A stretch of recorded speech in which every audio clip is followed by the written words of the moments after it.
چمکتی ہوئی پیشانی کی، واللیل اذا سجا، اور قسم ہے پیغمبر تیری کالے کالے زلفوں کی۔ یہ ایک عاشقانہ ترجمہ ہے۔ اللہ کے حبیب پاک صلی اللہ علیہ وسلم سے بڑھ کر دنیا میں کوئی حسین نہیں گزرا، کائنات میں سب سے زیادہ کامل و مکمل، بشر میں سب سے افضل و اعلیٰ، حسن و جمال کی انتہا اگر کسی پر اللہ نے اتاری ہو تو وہ حضرت محمد مصطفیٰ صلی اللہ علیہ وسلم ہے۔ تھوڑی سی علمی بات ہے، شیخ عبدالغنی نابلسی رحمۃ اللہ علیہ فرماتے ہیں کہ جس وقت حضرت عیسیٰ علیہ السلام کو پیدا کرنا تھا تو اللہ رب العزت نے جبریل امین کو انسانی شکل میں بھیجا تھا، اور قرآن اس کو یوں نقل کر رہا ہے، فَتَمَثَّلَ لَهَا بَشَرًا وَسَوِيًّا۔ بشرًا و سویہ کے معنی ہے ایک کامل و مکمل انسان۔ شیخ عبدالغنی کی یہاں پر بشرًا و سویہ سے مطلب جبریل امین جس چہرے کو اختیار کر کے آئے تھے، جس شکل کو اختیار کیا تھا، وہ چہرہ تھا محمد رسول اللہ صلی اللہ علیہ وسلم کا۔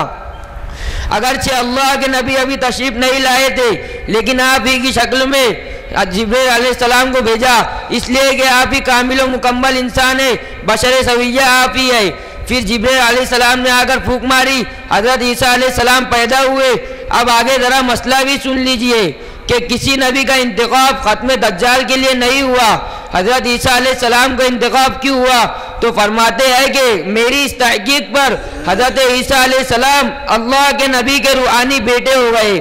ظاہر سی بات ہے، آپ کی ہی شکل میں آ کر جب پھونک ماری ہے تو حضرت عیسیٰ علیہ السلام اللہ کے نبی کے روحانی بیٹے ہوئے، اور باپ کی ملکیت پر جب حالات آتے ہیں یا کوئی ہاتھ ڈالتا ہے تو باوبا بیٹا کھڑا ہوتا ہے، تو اللہ نے ارشاد فرمایا کہ محمد کی امت پر جب دجال ہاتھ مارے گا تو عیسیٰ روحانی بیٹے کے حیثیت سے تیرا انتخاب کر رہا ہوں۔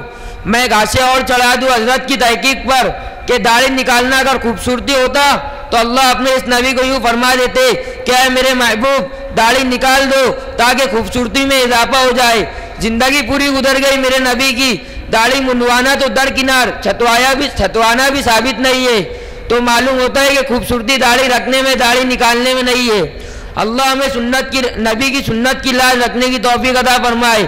یہ امت نبی کے طریقے کو چھوڑ کر اللہ کی نظر میں مبغوض بن چکی ہے، اس لیے اللہ ارشاد فرماتا ہے اِن کُنتُم تُحِبُّونَ اللَّهَ، اگر تم میری محبت چاہتے ہو تو میرے نبی کی اتباع کرو۔ اتباع نبوی میں اللہ کی محبت ہے، اور بغاوت نبوی میں اللہ سے دشمنی کرنا ہے۔ میرے بزرگوں، آج سارے اسباب پر ہماری نظر ہے کہ امریکہ مار رہا ہے اور فلاں مار رہا ہے اور فلاں مار رہا ہے، اور میں نے اپنی ذات کو سنتوں کو چھوڑ کر مارا ہے، اس پر کوئی دھیان نہیں ہے۔ طلحہ بن برا، میرے دوستو اس واقعے کو بہت غور سے سنو۔ طلحہ بن برا یہ وہ بچہ ہے جس وقت حضرت محمد مصطفیٰ صلی اللہ علیہ وسلم مدینۃ المنورہ میں تشریف لے جاتے تو پہلا قدم آپ کا قباء میں پڑتا ہے۔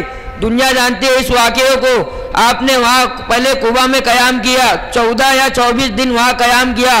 تو یہ طلحہ بن برا تقریباً 30 سال کی ان کی عمر ہے۔ اللہ کے نبی سے کہنے لگے کہ اللہ کے نبی میرے دیار میں آ چکے ہو، میرے وسط میں آ چکے ہو، اب کوئی دشمن آ کر تو دیکھ لے، یا تو طلحہ کی جان ہوں گی یا تو طلحہ کی تلوار ہوں گی۔ اللہ کے نبی اتنے خوش ہوئے ان سے، یہی طلحہ پھر بیمار ہو گئے، فی قول 32 سال، فی قول 35 سال کی عمر میں بیمار ہو گئے۔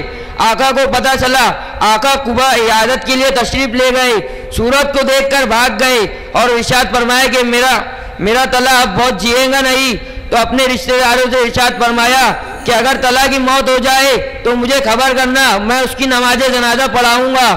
ادھر طلحہ بن برا نے اپنے رشتہ داروں سے یوں کہا کہ اگر رات کے ٹائم میری موت ہوئی تو میرے نبی کو خبر نہ کرنا، تم ہی مجھے دفن کر دینا۔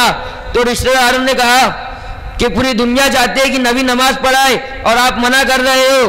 تو فرمایا کہ مکے اور قباء کے بیچ میں یہودیوں کے قبائل ہے، رات میں میری موت ہوئی اور میرے نبی کو پتہ چلے گا، وہ پڑھتے محبت میں ضرور آئیں گے، اور اگر کسی دشمن نے تکلیف پہنچا دی تو کیا ہوگا؟ میں نے اپنی پوری زندگی میں نبی کو تکلیف نہیں پہنچائی ہے، میں چاہتا ہوں کہ مرنے کے بعد بھی نہ پہنچاؤں۔ اللہ ہمیں امت کے نوجوانوں کو یہ جذبات نصیب فرمائے، نماز کو چھوڑ کر نبی کو ستا رہے، سنت کو چھوڑ کر نبی کو ستا رہے، دین کی بغاوت کر کے نبی کو ستا رہے ہیں۔ اپنی زندگی کو یورپ کی تہذیب پر ڈال کر نبی کو ستا رہے ہیں۔ حضرت مولانا علی میاں ندوی فرماتے ہیں کہ یورپ مغرب کو کہا جاتا ہے، مغرب کے بعد اندھیرا ہو جاتا ہے، اندھیرے میں چلو گے ٹھوکرے کے علاوہ کچھ نہیں ملیں گی۔ فرمایا مشرق میں چلو، محمد رسول اللہ مشرق سے آیا ہے، مشرق میں چلنے والوں بنو، مشرق کی جانب چلو گے کبھی ٹھوکریں نہیں لگیں گی۔ اللہ ہمیں کئی سنی باتوں پر عمل کرنے کی توفیق عطا فرمائے۔ وآخر دعوانا ان الحمدللہ رب العالمین۔ اگر ہمارے ویڈیوز آپ کو پسند آ رہے ہوں تو لائک، کمنٹ اور شیئر کریں، اور مزید نئی ویڈیوز کے لیے ہمارے چینل دعوت میڈیا کو سبسکرائب کریں اور بیل آئیکن پر کلک کریں۔